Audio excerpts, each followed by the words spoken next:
by 500 BC, Athens was becoming the bustling center of a growing Greek-speaking world. The energetic Athenians built up their sacred hill, the Acropolis, turning it into the heart of their culture. They topped the Acropolis with glorious temples, statues, and monuments honoring the gods and celebrating their own achievements. This temple was famed for its caryatids, beautiful maidens functioning as columns, striking for their realism and relaxed poses. But the greatest temple was the Parthenon, dedicated to Athena, the patron of Athens. In its heyday, the temple was decorated with colorful painted sculpture.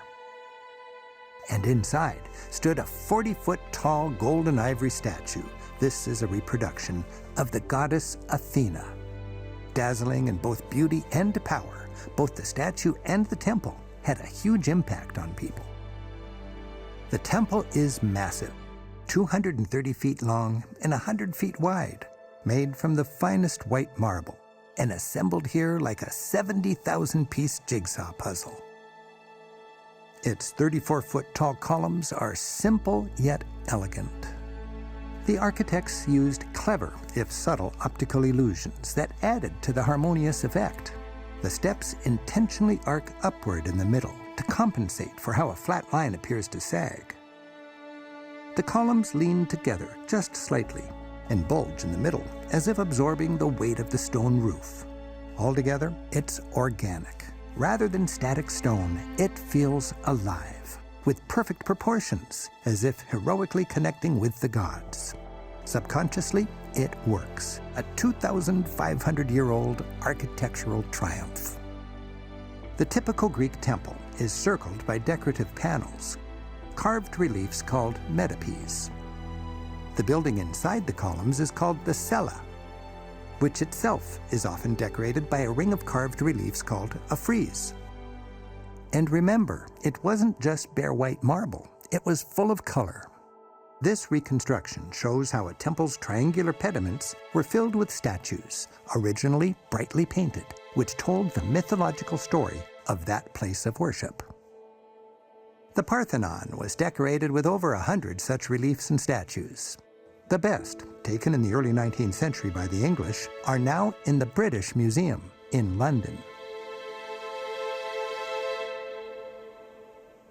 By the way, much of the most prized art from places like Greece, the Middle East, and Egypt is now in the big museums of powerful countries like Britain, France, and Germany.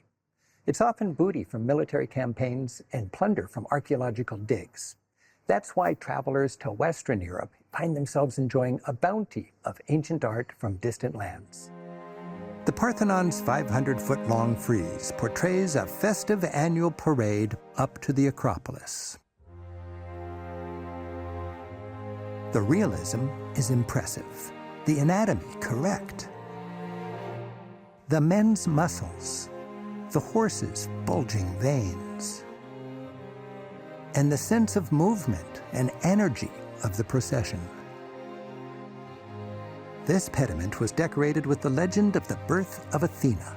The gods are lounging at a banquet, when suddenly there's a stir, and they all turn to watch as Athena arrives. From the relaxed poses, to the women's pleated robes, to the dramatic gestures and awestruck horses, the realism is stunning. These carved panels, or metopes, showed the legendary battle between enlightened Greeks and brutish centaurs.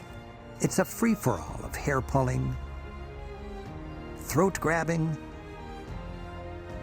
and head-wrenching.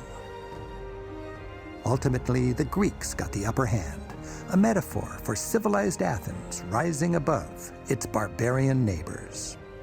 The Greeks prided themselves on creating order out of chaos, and the Parthenon, with its classic Greek proportions, dramatic statues, and elegant reliefs, represents the struggle and ultimate triumph of rational thought, of order over chaos.